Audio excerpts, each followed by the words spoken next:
Hello, friends, and thank you for watching Budget Girl. By the way, I'm over 99,000 subscribers now, which is incredible. I've been in 98,000 subscribers purgatory for literally the last 3 years. Taken 3 years to get that last 1,000 subscribers, but we're growing again, which is great. YouTube has its ebbs and flows, ups and downs, and I'll certainly take some responsibility for, I guess, maybe not having always the most exciting content. But we're here. I'm thrilled we're finally on the upward growth again. And thank you all, every single one of you who is watching. I'm so grateful for you. Awesome.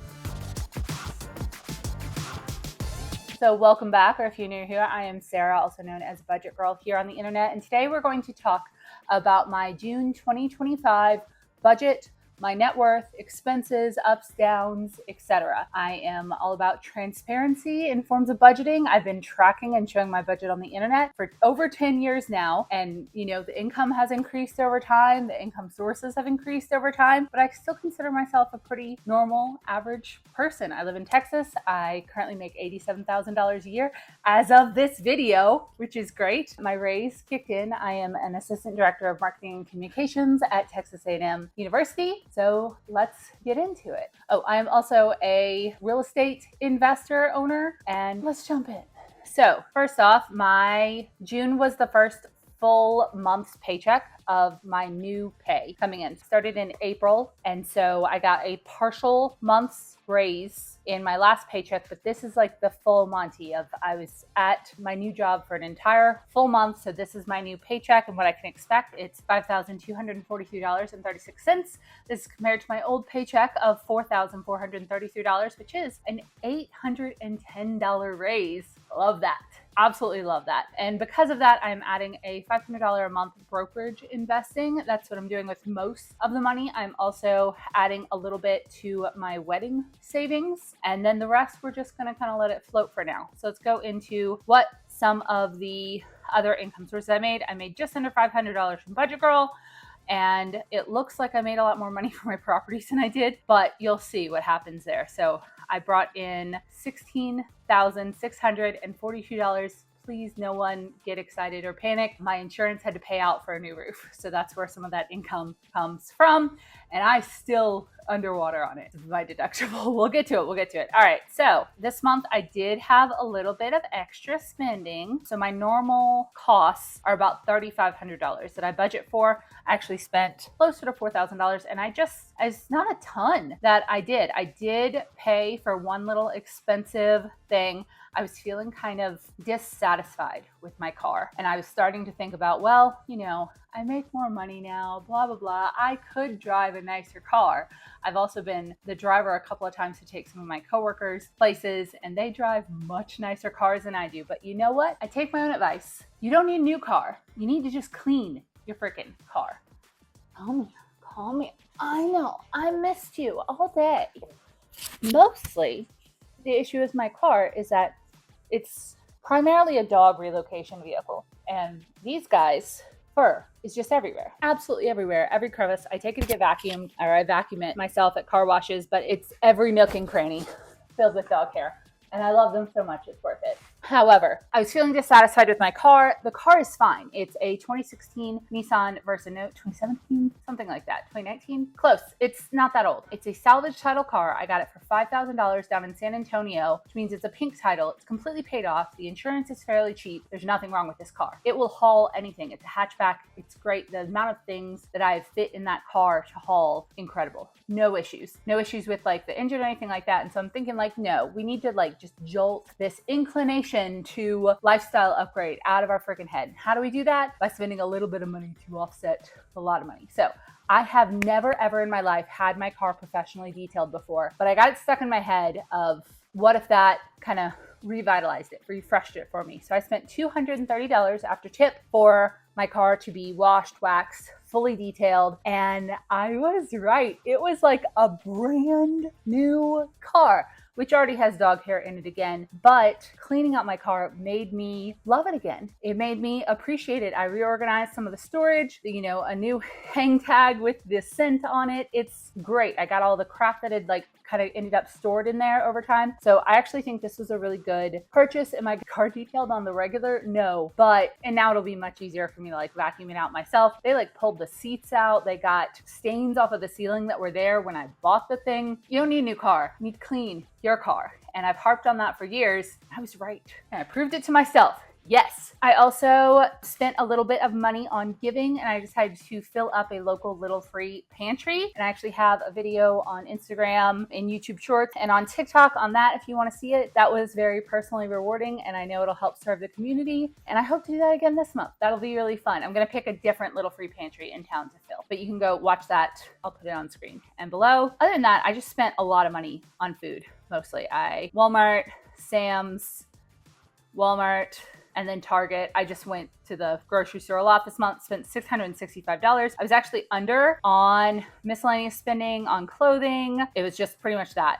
got me over. So we're okay. Like you can see here, the amount that I budget for is less than the amount that I bring in, which is good for months like this when there are going to be issues like a roof. So let's do Budget Girl real quick. I made $258 from YouTube. Thank you so much. I made $100 off of my website AdSense, a couple bucks off of Facebook videos, and some Etsy returns where I sell this budget, as well as a bunch of other products that you can use to help you master and manage your money. I keep all of the spreadsheets really cheap, but I will link them down below. I don't care what kind of budget you make. If pen and paper works for you, if the app works for you, the spreadsheet works for you, anything actually written down, physical, that you keep referencing and reconcile that you can keep up with is the budget that I recommend for you. If something like this you think might work for you, that's great. I will link it below. If not, I hope that you have a budgeting system that works for you, because it makes all the difference. And I have also proved that you can track my budget over time and see how much it is improved and facilitated me building the life that I actually want.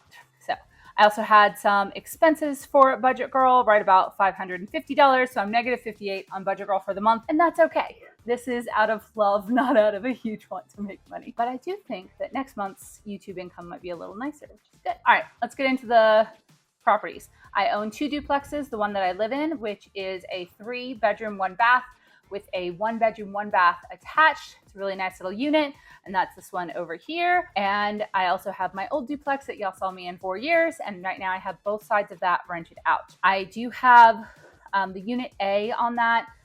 The people in there have been having some financial issues, and I've been trying to work with them over the past couple of months to get back on track. So they did pay me some back rent. I know in the last video that I did, I talked about potentially having to evict them because they were over $3,000 behind. And fortunately, she did end up signing the agreement to, get back onto a schedule to pay back over a couple of months, etc. So she did pay some back rent, $2,000 and $1,250, and she did pay $500 towards June's rent. So I'm still owed most of June's rent and now July's, but I'm hoping we'll be able to get back there without me having to evict her. I don't want to do that. I don't want to do that to anyone, but at the same time, I can't afford to let somebody live there for free. B paid rent in full, no issues.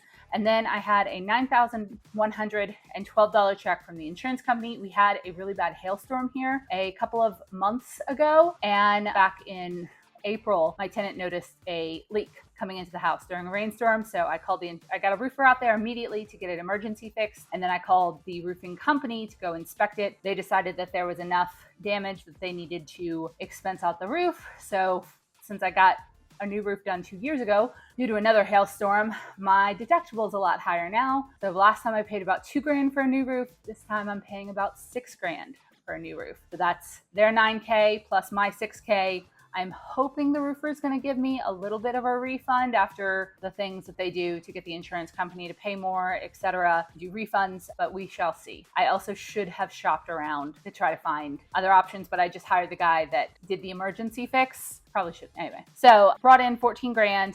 And then I had the payments and partial payments and the back payments. And this was how much I had to write the roofer out 2 checks, one for the $9,000 that the insurance did, then another for my deductible. And then I also paid for mowing a couple of times. So I am at negative $3,145 for rental A, and mostly that is the income from the rent and the back rent, or the roofer and the back rent. And then for unit B, no issues there. My B-side tenant paid. Jacob paid his part. By the way, if you want to see why Jacob pays rent, even though we're engaged, we have a whole video on it. It's from a few years ago, but it's still working really well for us. And then I also had an issue with the toilet that I hired Ryan, my contractor, to come fix. I don't like to do plumbing. I will if I have to, but I'm not great at it, and he's a lot better at it. And that was $120 I will spend any day to not have to deal with plumbing. Or electrical. Those are my things. Like the pretty stuff, the sheetrocking. I don't like the electrical or the plumbing. Or the roof. I don't like getting on the roof. Legal. All right, so after duplex 1 and duplex 2, the expenses, everything like that, I am negative $3,309.21. I would pull that out of my duplex emergency fund, but I did actually have a little bit of extra income to cover some of that. So my total income was 22 minus just under $4,000 for my main expenses, and then $600 for budget goal expenses. These doesn't count income, and the property expenses. My total take home was negative $2,103, which I just pulled from savings to cover. That said, on the whole, and this is why I like doing both a budget and a net worth statement, I was really good for the month on my money otherwise. So let's look at my net worth. All right, so in my checking account, I had $4,600, and in my other checking account, my duplex checking account, I had $8,900. And then I actually had to open another checking account, which I promise you I did not want to do.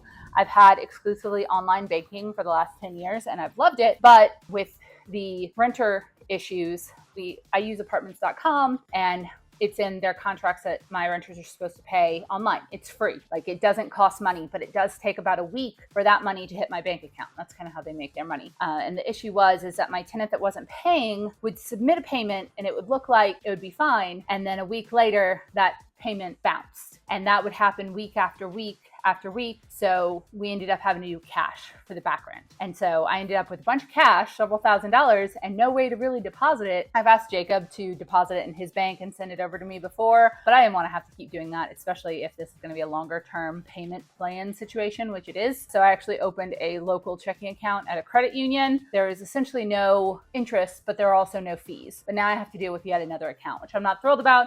There was $195 in there. I had already deposited $3,000 and then pulled the rest of it out. This is just kind of to have something in that account. Next, my emergency fund and REI savings is at $42,126, and my duplex emergency fund is at $8,700. It's good. And then I haven't been keeping anything in short-term savings. I just haven't ever had to touch it. Next, let's go down to my sinking funds. I've got $7 in my fun fund, which is where I tap if I just want to buy something and it's not really in the budget.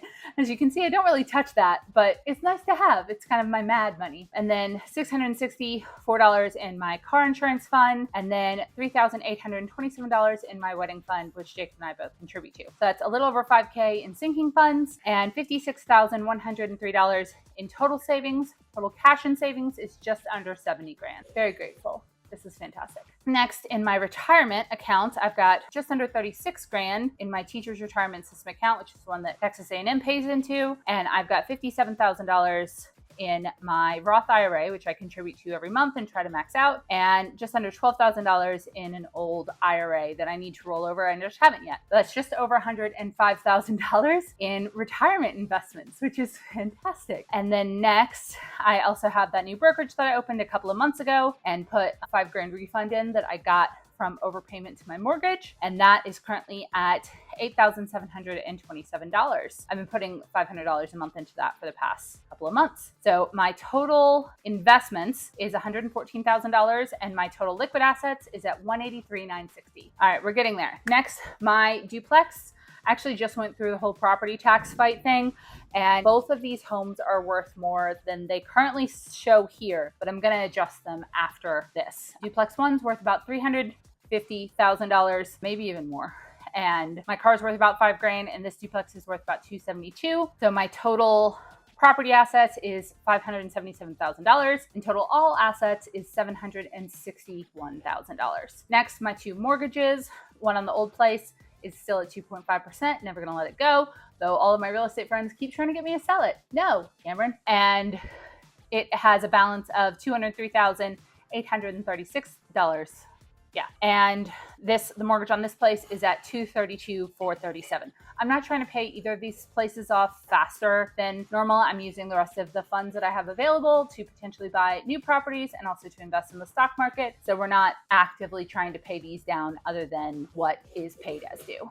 So total debts is $436,000, and then my total net worth is $324,686, which is great. But now I am actually going to go in, and I like to underestimate my properties, but the first duplex would definitely sell for at least $350, and I'm actually going to leave this one alone. It's fine. So I was at about $10K up from the previous month. Now I'm at about 60. It looks funny, but at what point do you update the property value? These are still very safe lowball estimates for both of these properties, but now this is a slightly more accurate net worth assessment for their value. So this is where I am. I am at $374,686, which is great. We're up quite a bit for the year, up about $87,000, mostly out of that property valuation, but 17 up for the year. I'll take it. 37 up for the, whoa, really? Okay. Hey, yeah, I will definitely take that up. That's stock market. Alrighty, well, thanks for watching today. I would love to know how your budget is going, what things you're planning for coming up, and what goals you have with your money. Please tell me about it below. I would love to celebrate your wins with you and just root you on if you're having a tough time of it. Don't forget to like and subscribe. And by the way, if you're wondering what this is in the back, that's a little free library I've been working on. I do have a video on making some of these, and I also have been doing a TikTok series, shorts, whatever, reel series, short form vertical video series on making this one over, which is a free box Jacob and I found on the A&M campus from a closed business. And I'm actually making it into a camera, and it's going to go at my friend's photography business in Bryan. I'm very excited about this, and I would love for you to check it out and see what's going on. So I will see you guys in the next one. Bye.